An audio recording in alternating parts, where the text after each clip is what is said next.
Buenas tardes.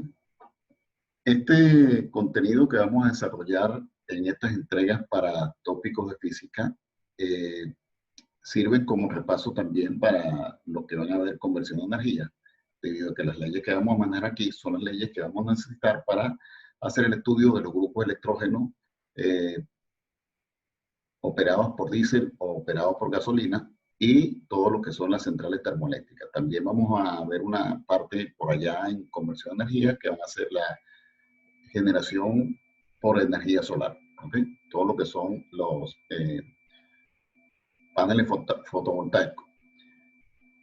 En el caso de tópicos, vamos a estudiar básicamente las leyes. No vamos a llegar hasta allá, hasta el estudio de la aplicación como tal de todas estas leyes, pero sí necesitamos manejar las leyes porque ustedes las van a utilizar en otras ramas de la ingeniería, que no solamente es eléctrica, la van a utilizar en mecánica, la van a utilizar en química, la van a utilizar en ingeniería civil, en petróleo, en fin. Vamos a tener aplicación de la termodinámica en muchísimas áreas de la ingeniería. La termodinámica, o este tema de termodinámica que, como dije, es la última parte de la materia tópico de física. Esta parte de la termodinámica, vamos a comenzar con el estudio de la ley cero, vamos a ver la primera ley y vamos a ver la segunda ley. Básicamente, son leyes que vamos a ver, repito, no con la profundidad que deberíamos, porque no es la materia termodinámica en sí, sino que es un resumen de la termodinámica, o una introducción, mejor dicho, de la termodinámica para aquellos que van a ver termodinámica como materia.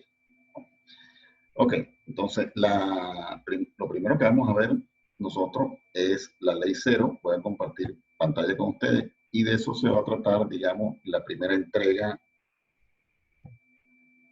que vamos a tener.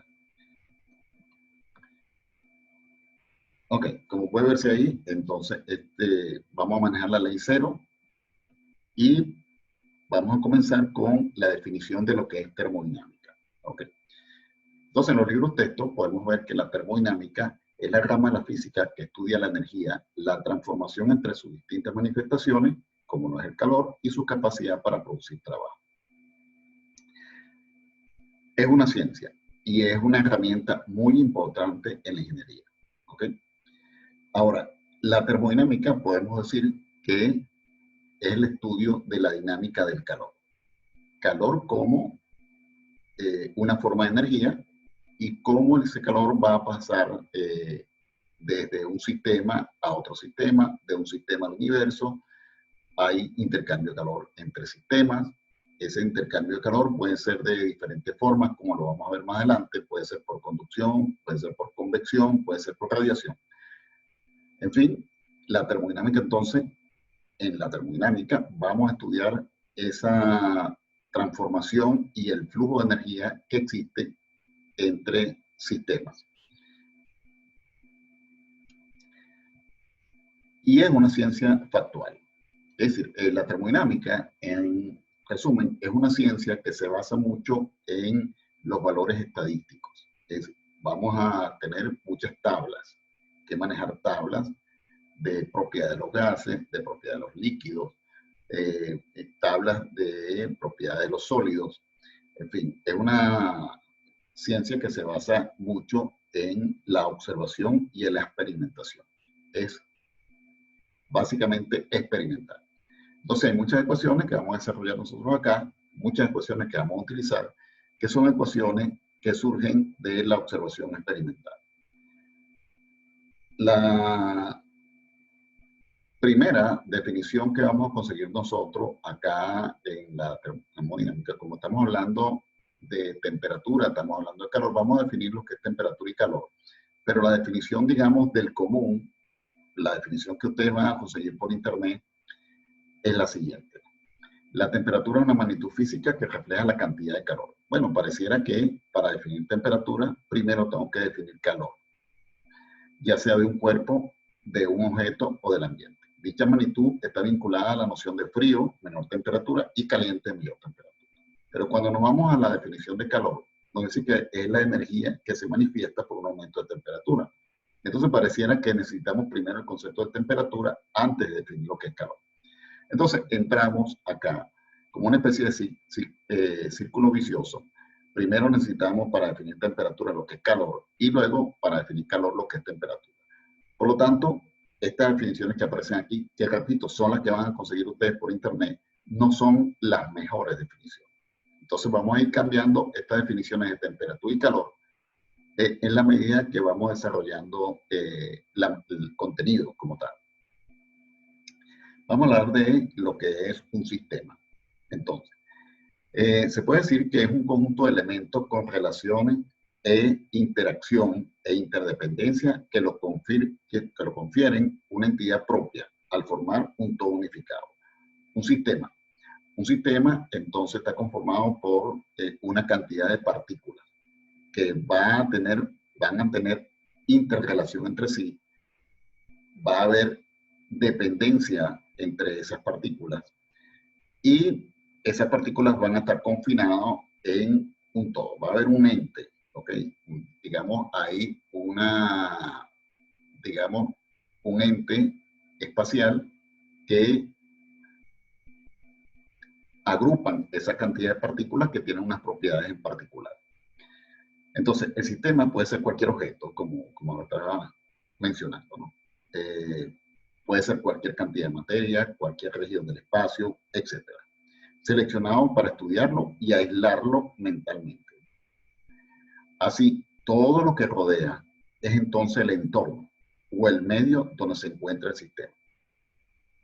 Un sistema puede ser, por ejemplo, un gas confinado dentro de un globo. Eso es un sistema. Puede ser, por ejemplo, un fluido confinado en un tanque. Eso es un sistema. O puede ser que el fluido esté circulando por una tubería. Eso también es un sistema. Entonces, el sistema, para, digamos, estudiar el sistema, necesitamos un espacio físico. Ese espacio físico, ese espacio tangible, lo que es la tubería, lo que es el tanque, lo que es el globo, forman los límites del sistema. Sistema es todo lo que está confinado por esa entidad física tangible que tenemos. Ok, entonces para nosotros los sistemas pueden ser sistemas aislados, sistemas cerrados, sistemas abiertos. Vamos a hablar un poquito de lo que son los sistemas aislados. Los sistemas aislados son aquellos sistemas que no pueden intercambiar masa y tampoco energía con su entorno, con el universo. No hay intercambio ni de masa ni de energía. El sistema cerrado es un sistema que solo puede intercambiar energía, pero que no puede intercambiar masa con su alrededor. Y el sistema abierto es un sistema que intercambia tanto energía como masa. En esta parte de la materia nos vamos a enfocar un poco en esos sistemas que pueden intercambiar energía con sus alrededores, porque es el estudio de la energía lo que vamos a desarrollar nosotros aquí en termodinámica, en esta parte de la materia. Entonces, esos sistemas pueden ser los sistemas cerrados, pueden ser los sistemas abiertos. Y si no hay intercambio de energía y no hay intercambio de masa, van a ser los sistemas aislados.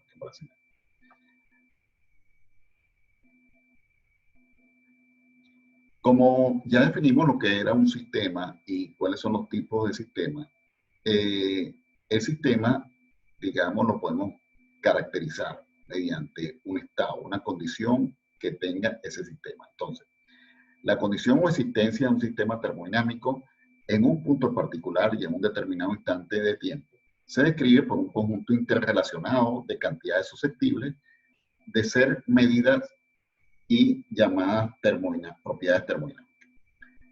Podemos hablar entonces de algunas propiedades de ese sistema que está confinado en ese, digamos, entorno físico tangible. Dentro de los límites, como habíamos dicho anteriormente, podemos hablar de algunas variables. ¿Okay? Entonces, esas variables pudieran ser, por ejemplo, como presión y temperatura, que son las que más vamos a utilizar. El sistema, entonces, en un cierto instante de tiempo, va a tener una temperatura y va a tener una presión. Esas son propiedades termodinámicas. Como puede verse acá arriba, voy a cambiar el puntero para que se vea un poquito mejor. como puede verse acá, tenemos que saber que no todo lo que vamos a medir son propiedades termodinámicas. ¿Okay? No todo lo que se mide en un sistema son propiedades termodinámicas. Entonces hay que tener cuidado en qué estamos midiendo. Hay que tener cuidado si es o no una propiedad, una variable de estado como tal. Las propiedades termodinámicas son solo aquellas cantidades cuyos valores numéricos no dependen de la historia del sistema. Es decir, son independientes de la ruta seguida entre dos diferentes estados. Repito, son propiedades termodinámicas aquellas cantidades cuyos valores numéricos no dependen de la historia del sistema. Es decir, son independientes de la ruta seguida entre dos diferentes estados. A lo que me refiero con esto es que yo puedo tener, por ejemplo, una olla con una cantidad de agua y esa olla la vamos a hervir. Vamos a calentar la olla. Entonces esa olla la puedo poner yo en el fogón de la cocina y va a hervir, entonces va a pasar de 25 grados a 100 grados centígrados. Hay un proceso para eso. ¿Okay? Hay una transferencia de calor de la llama hacia la olla, de la olla hacia el fluido. Y hay unos procesos involucrados ahí. Entonces, cuando yo estoy midiendo la temperatura a 25 grados y luego llego a la temperatura final, que es de 100 grados centígrados, no me importa el proceso. Es decir, la temperatura inicial va a ser 25 y la final va a ser 100 grados centígrados. Porque yo puedo dejar esa misma olla y calentarla en un microondas. Entonces, caliento el microondas, también hay un proceso. Bueno, si la olla se pudiera meter en el microondas, ¿no? Pero podemos calentar. Yo puedo meter, por ejemplo, una resistencia eléctrica dentro del agua y calentar el agua. Eso sería otro proceso.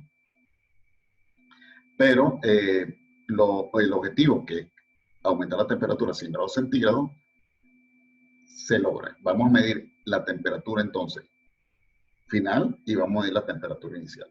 Vamos a olvidarnos de lo que pasa en el proceso, de cuál es la historia del sistema para pasar de una temperatura inicial a una temperatura final.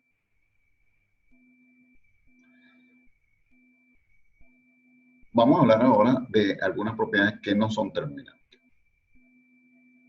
Como ejemplo de cantidades que no son propiedades termodinámicas, son el trabajo, el calor, la transferencia de masa, la transferencia de entropía, la generación de entropía, la pérdida de trabajo disponible, la pérdida de energía y muchas otras.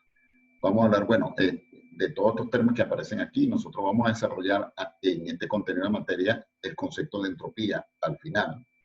El concepto de trabajo lo vamos a definir en la primera ley de la termodinámica.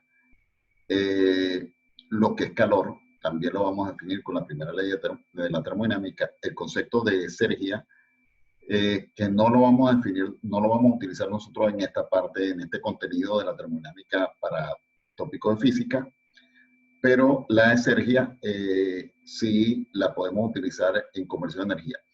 Y la energía es la disponibilidad de energía que yo tengo para realizar un trabajo. Es decir, es cuánta energía disponible yo tengo para realizar una cantidad de trabajo. Y acuérdense que el trabajo por unidad de tiempo es potencia. Entonces, yo necesito saber de qué dispongo, qué energía tengo disponible para realizar un trabajo, digamos, en un tiempo determinado, es decir, para obtener una cierta potencia que yo quiera obtener. Las propiedades termodinámicas cuyos valores dependen del tamaño del sistema son llamadas propiedades extensivas, es decir, volumen, entropía, energía interna. ¿Ok? Dependen del tamaño del sistema. Entonces, esas son propiedades extensivas. Aquellas que no dependen del tamaño del sistema son las propiedades que no son extensivas. ¿Ok? Entonces, las propiedades intensivas son aquellas como por ejemplo la presión, como por ejemplo la temperatura, que son las que acabamos de ver, que básicamente no van a depender del tamaño del sistema. Yo puedo tener 1 litro de agua a 100 grados centígrados, pero también puedo tener 10 litros de agua a 100 grados centígrados. Entonces, estas son propiedades intensivas. Las propiedades que vamos a manejar. Aunque en termodinámica vamos a manejar volumen, entropía, energía interna. También vamos a manejar presión y temperatura, entonces necesitamos saber, necesitamos comprender bien cuáles son las propiedades extensivas y cuáles son las propiedades intensivas. Ok. Por ejemplo, podemos ver que el volumen como tal, yo puedo tener 10 litros de agua de proceso y puedo tener, digamos, 50 litros de agua de proceso. Si yo soy 10 litros, lo invierto en esos 50 litros, los vierto ahí, entonces voy a tener ahora otra propiedad, otro volumen. De manera que, como puede verse, esos volúmenes, digamos, son propiedades que son adictivas. Es decir, son propiedades que se pueden sumar. Vamos a sumar esas propiedades directamente. Pero si yo tengo esos 10 litros y lo voy a vertir en, digamos, 50 litros, la misma cantidad que había dicho anteriormente, y si esos 10 litros están a una temperatura de 100 grados centígrados y los otros están a una temperatura de 25, yo no puedo decir que la suma de esas temperaturas es la temperatura final del sistema que yo voy a obtener. Entonces, son propiedades que no se pueden sumar, no son adictivas. Hay que encontrar la nueva temperatura por otras vías, como vamos a ver más adelante. Vamos a hablar de la fase. Entonces, acuérdense que nosotros vimos que un sistema podía estar en diferentes fases. En bachillerato vimos que la fase eran gas, líquido y sólido, por ejemplo. Después, en la universidad apareció una nueva fase llamada plasma. Hay otras dos fases que van a ser el condensado férmico y el condensado bosenique. Entonces, estamos hablando de 6 estados de agregación. ¿Okay? Nosotros acá vamos a hablar de los estados líquido, gaseoso y sólido, que son los 3 estados, digamos, que podemos, que tenemos nosotros muy comúnmente en la generación de potencia. De manera que una cierta fase de un sistema es la colección de todas las partes del sistema que tienen el mismo estado intensivo y los mismos valores por unidad de masa de las propiedades extensivas.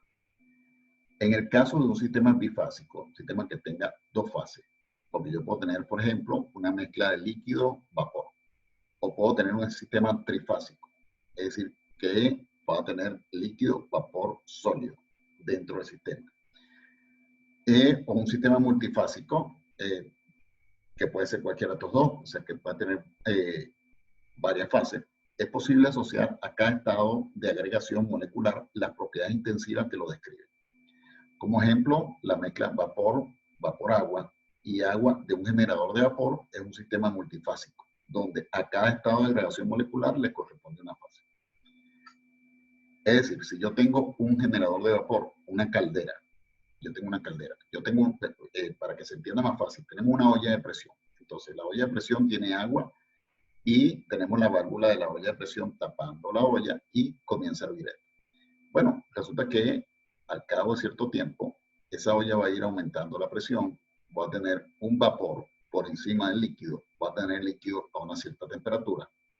Ese vapor que aparece ahí tiene unas propiedades que lo caracterizan: presión, volumen, temperatura. Pero el líquido tiene otra propiedad que van a ser temperatura, va a ser presión, va a ser volumen específico. Entonces podemos, cada estado de agregación, es decir, cada fase, la podemos caracterizar por sus propiedades intensivas y por las propiedades extensivas. O sea, no vamos a tener problema con describir las fases del sistema. Veamos un ejemplo de lo que estamos hablando anteriormente. Yo puedo tener un sistema aislado. Imagínense que todo este sistema está aislado del universo. Lo que quiere decir que no intercambio ni masa, ni voy a intercambiar energía con el universo. Pero el sistema, subsistema A, dentro del sistema aislado, existe un sistema A, lo vamos a llamar subsistema, y un sistema C, que lo vamos a llamar su sistema también. Supongamos que hay intercambio de energía entre estos dos sistemas, como me lo establece la flechita amarilla acá, pero que no hay intercambio de masa. Entonces, como no hay intercambio de masa, el sistema es cerrado, pero sí hay un intercambio de energía. Lo que pasa es que el intercambio de energía va a ser de la siguiente forma. Voy a intercambiar energía de A hacia C, pero también voy a intercambiar energía con B, con el espacio que yo tengo interior a este sistema aislado. Bueno, resulta que al cabo de cierto tiempo, A va a disminuir su cantidad de energía y va a transmitir esa cantidad de energía a C. Eso ocurre si C se encuentra en un estado energético menor que el de A. Entonces llegará un momento en que ellos encontrarán un equilibrio, como trato de denotar aquí por los colores de A y de C. C, digamos, se oscurece un poco más, pero va a ser clara, hasta que alcanzan un equilibrio que está entre los dos. Obviamente que cuando hay ese intercambio de energía entre A y C, eso no es que existe un tubo único para A y C aquí, no, hay un intercambio de energía para todo el sistema B, que es un sistema aislado. Por lo tanto, A, C y B van a encontrar un equilibrio energético en la medida que el tiempo pasa. En la medida que el tiempo va pasando, en la medida que el tiempo se hace infinito, entonces el equilibrio energético entre A, B y C debe ser el mismo. En el caso de que el sistema sea un sistema abierto, entonces sí puede haber un intercambio de energía y masa con el universo. Por lo tanto, no podemos decir que al final vamos a tener un sistema, digamos, en equilibrio con B. ¿Ok? Pudiera ser que A y C estén en el mismo estado energético, pero siempre va a haber un flujo hacia el universo. De manera que al haber el flujo hacia el universo, A y C vuelven a intercambiar energía con B. Puede ser que, como son sistemas abiertos, intercambien masa y esa masa también se intercambie con el universo. Entonces, es difícil para un sistema abierto establecer un estado termodinámico como tal, ¿no? Un estado de equilibrio termodinámico. Siempre va a haber una transferencia de masa, siempre hay una transferencia de energía y pudiéramos la transferencia de energía de ser en sentido contrario o sea, entrando a mi sistema abierto o saliendo.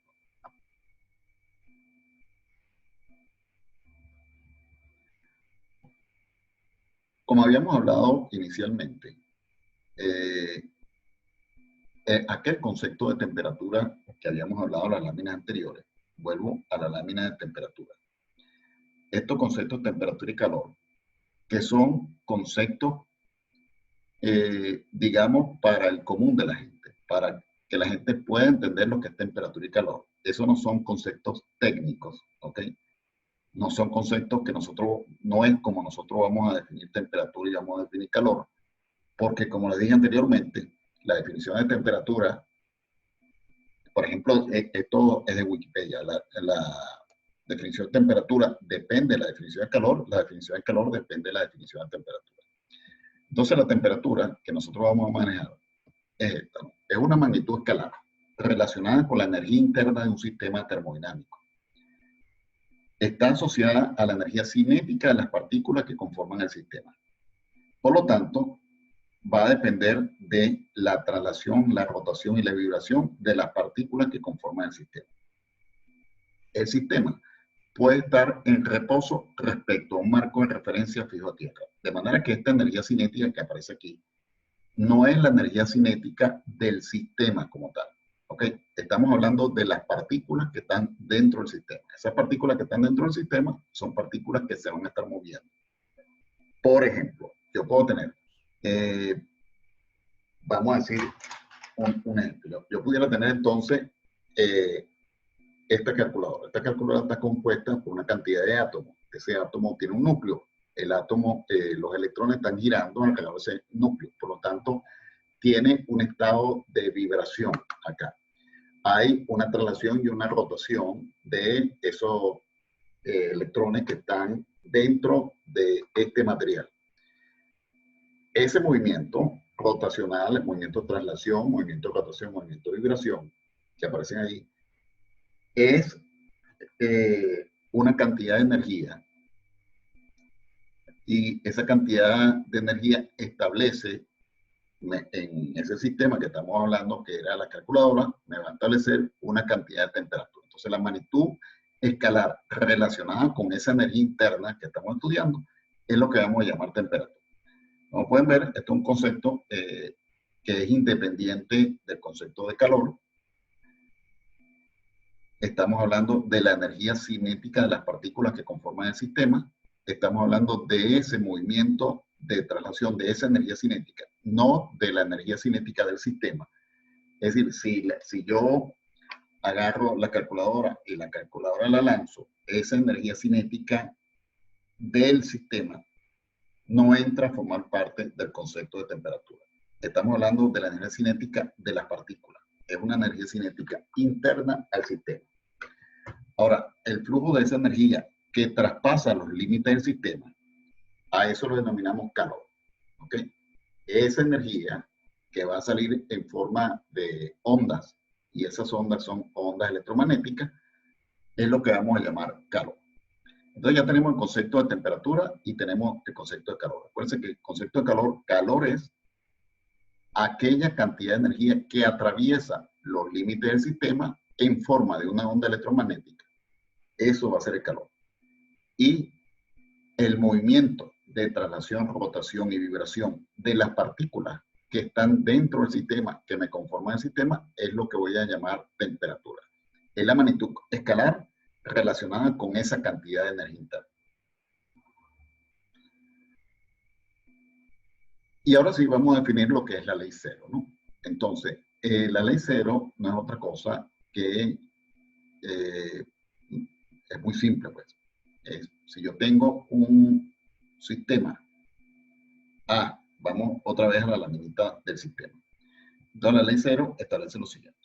Si yo tengo un sistema A que está a una cierta temperatura y tengo un sistema C que está a la misma temperatura, como en este caso, el sistema, vamos a suponer que tengo una temperatura A igual a una temperatura C.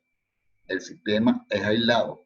Por lo tanto, al cabo de cierto tiempo, la temperatura B también va a ser la misma temperatura de A y de C. De manera que la ley cero establece que si la temperatura de A es igual a C y la temperatura de A es igual a B, entonces la temperatura de C y B son las mismas. Como pueden ver, es muy simple la ley cero, pero pasaron muchos años en la historia para que se dieran cuenta los científicos de esta relación. Entonces, de esa ley cero, nosotros vamos a aprovechar la ley cero para hablar de la instrumentación de lo que vamos a utilizar en ingeniería para medir esa temperatura. Lo primero que vamos a encontrar en laboratorio es el termómetro de vidrio y fluido. Ese fluido puede ser mercurio, alcohol, glicerina, etc. Todo fluido dilatable, nosotros lo podemos utilizar para diseñar un termómetro. También existen termómetros de gas. Pero el que se consigue básicamente en laboratorio para hacer experimentación es el termómetro de mercurio. Entonces,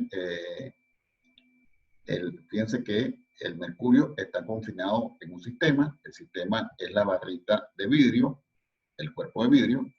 Tengo un depósito de mercurio en la parte inferior. Entonces, cuando hay transferencia de calor, cuando hay cantidad de calor que pasa de un sistema cualquiera a este sistema que aparece aquí, el sistema comienza a aumentar la temperatura.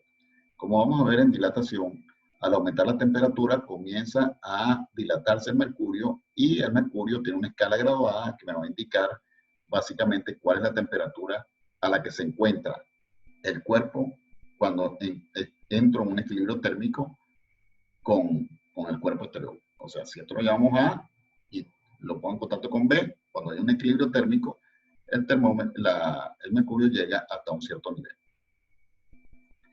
Pero el termómetro, como estamos viendo aquí, es básicamente un instrumento de laboratorio. pero como nosotros vamos a ser ingenieros, vamos a ver entonces cómo medir la temperatura en la industria. Tenemos el termómetro bimetálico. El termómetro bimetálico funciona utilizando contracción y expansión de dos aleaciones de metal para determinar la temperatura.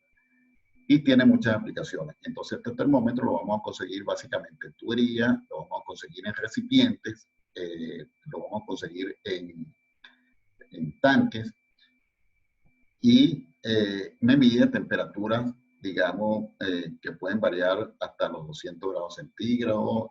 Hay con escalas de 120, de 220 hasta 300 grados centígrados más o menos. Entonces son termómetros que se basan, repito, en la contracción y expansión de dos aleaciones de metal. Existe el termopar. Entonces, el termopar se utiliza para temperaturas un poquito más grandes que las anteriores. Tenemos el termopar de punta, que es este que aparece aquí, que es portátil, y tenemos el termopar de instalación con rosca. Entonces, yo puedo agarrar este termopar,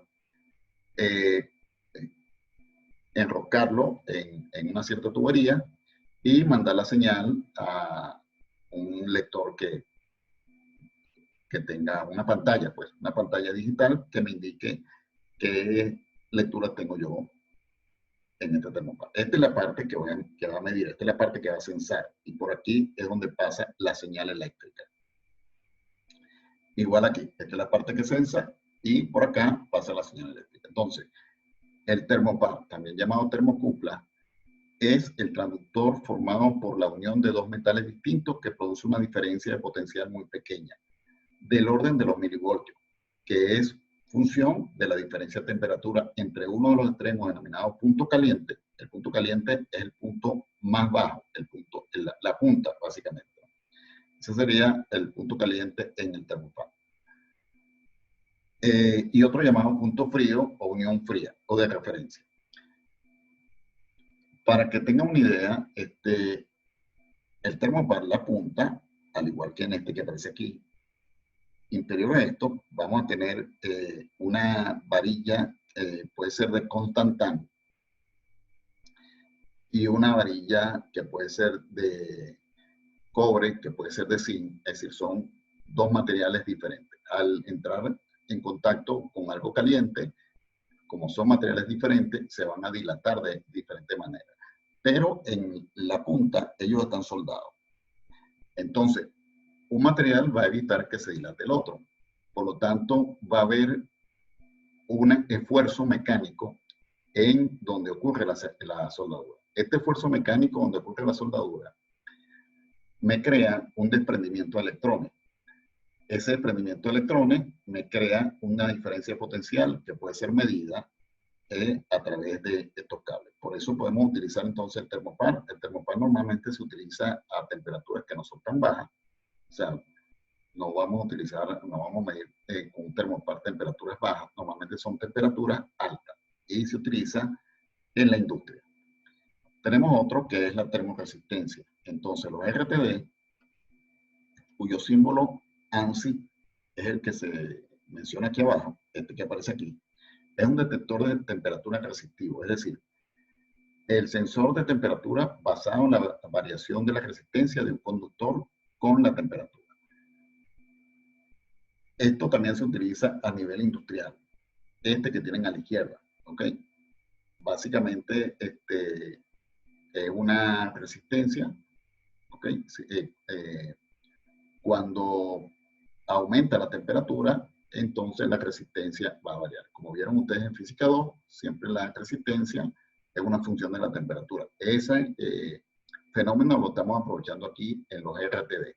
Hay RTD más pequeños, ya para nivel en electrónica como tal, ¿ok? Este es el caso industrial. Tenemos el pirómetro óptico, ese pirómetro óptico que aparece ahí,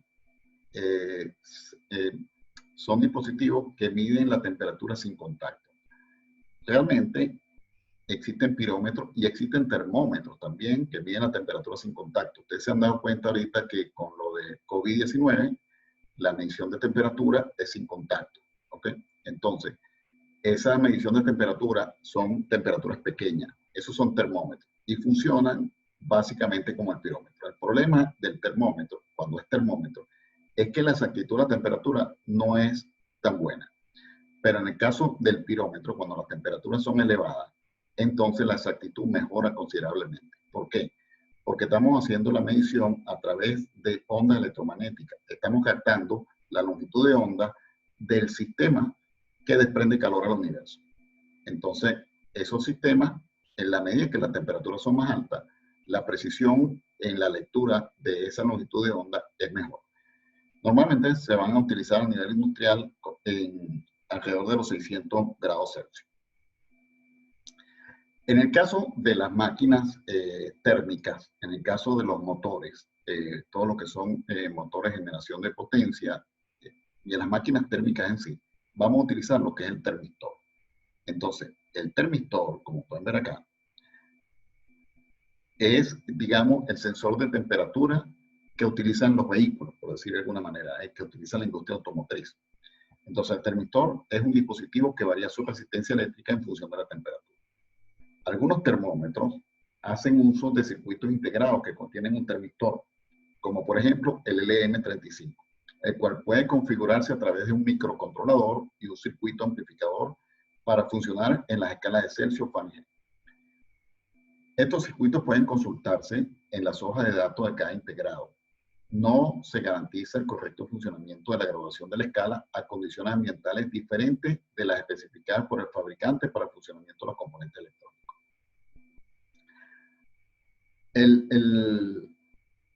¿Qué quiere decir esto? Esto quiere decir que yo, por ejemplo, el sensor de temperatura, a pesar de tener la misma rosca, yo no puedo utilizar un sensor de temperatura de un motor, digamos, un motor de cualquier vehículo, en otro vehículo. O sea, a pesar de que la rosca es igual. ¿Por qué razón? Porque ya esto está, el termistor, el sistema como tal, ya está calibrado para que me genere una diferencia potencial y las computadoras que van a leer esa información ya están programadas para leer esa diferencia de potencial que aparece ahí. Entonces, no es conveniente hacer los intercambios de conectores a menos que reprogramemos, ¿okay?, los microcontroladores para hacer la lectura correcta. Bueno, para continuar con esto, en el caso de los que van a ver conversión de energía, cuando entren a ver lo que son los motores Otto, motores encendidos por chispa y los motores por diésel, las temperaturas que se están midiendo ahí, cuando calculamos la temperatura, son temperaturas medidas por termistores. Entonces, esa temperatura que nosotros decimos, temperatura del estado 1, temperatura del estado 2, del estado 3, del estado 4, son temperaturas que van a ser medidas por termistores. Bueno, y tenemos una tablita de, esto es para los RTD, es una tablita que nos indica a nosotros cómo medir la temperatura basada en la resistencia. Entonces vamos a tener aquí, por ejemplo, supongamos que yo tengo una resistencia de 167.07 ohms. ¿Ok? Si yo tengo esta resistencia, esa resistencia indica que voy a tener una temperatura de 170 grados centígrados, 3. ¿Ok? Entonces 170,3. De manera que esta tabla que aparece aquí es una tabla de calibración para los RTD, que es importante cuando se está diseñando todo el sistema. Sin embargo, vamos a tener otro tipo de medición de lo que es el calor como tal. Entonces tenemos una técnica que es la termografía. ¿Ok? Es una técnica que permite medir temperatura a distancia sin necesidad de contacto físico con los objetos estudiados. Realmente la temperatura la vamos a medir mediante una aproximación, porque estas técnicas de termografía lo que detectan es la fuga de calor. Entonces nosotros podemos tener un motor eléctrico, como es el caso acá, y podemos hacer una imagen termográfica y ver cuánto es el flujo de calor o a qué temperatura corresponde la zona que nosotros estamos viendo. Aquí tenemos una escala de temperatura típica en esta imagen y tenemos un motor eléctrico y vemos cómo es el desprendimiento de calor de ese motor eléctrico. Eso también lo podemos aplicar en los tableros eléctricos, ¿ok? Podemos hacer la inspección de tableros mediante el análisis de fugas de calor. Y también lo podemos aplicar, como es en este caso, en el caso de obras civiles, en el caso de edificaciones. Es decir, que esto es una técnica de ensayo no destructivo muy utilizada en la ingeniería para detectar cuál es la cantidad de energía irradiada. La energía irradiada de las máquinas térmicas. Otra técnica, pero más avanzada que la anterior, que es la holografía, nos permite determinar con muchísima precisión, pero con muchísima precisión, de cómo son cómo es el comportamiento térmico de la materia. Aquí tenemos tres casos. Por ejemplo, tenemos el caso de un estudio de una aleta con sus isotermas. Estas líneas que aparecen aquí son líneas de igual temperatura. Tenemos un caso de un estudio de convección, flujo de calor por convección, y aquí también tenemos el flujo de calor por convección. Cómo se distribuye la cantidad de calor mediante en un flujo de aire, ¿no? Este sería un flujo de aire y tenemos la distribución de calor en ese flujo de aire que tenemos ahí. Bueno, esa es la primera entrega de el estudio de la termodinámica.